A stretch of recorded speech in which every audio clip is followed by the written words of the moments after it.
اعوذ باللہ من الشیطان الرجیم، بسم اللہ الرحمن الرحیم۔ اللہ یبسط الرزق لمن یشاء ویقدر وفرحوا بالحیاۃ الدنیا وما الحیاۃ الدنیا فی الآخرۃ الا متاع۔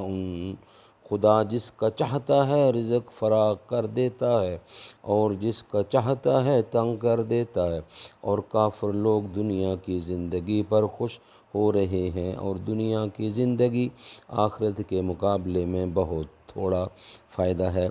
اللہ expand the provision for whom he wills and narrow its for whom he wills.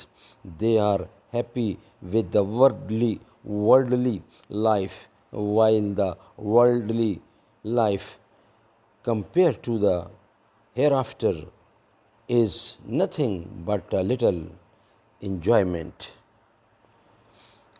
ایسی زلفیں نہ ایسا چہرہ، نہ یوں کسی پہ شباب ہوگا، جواب ہوں گے سبھی کے لیکن نہ مصطفیٰ کا جواب ہوگا۔ نہ ایسی زلفیں نہ ایسا چہرہ، نہ یوں کسی پہ شباب ہوگا۔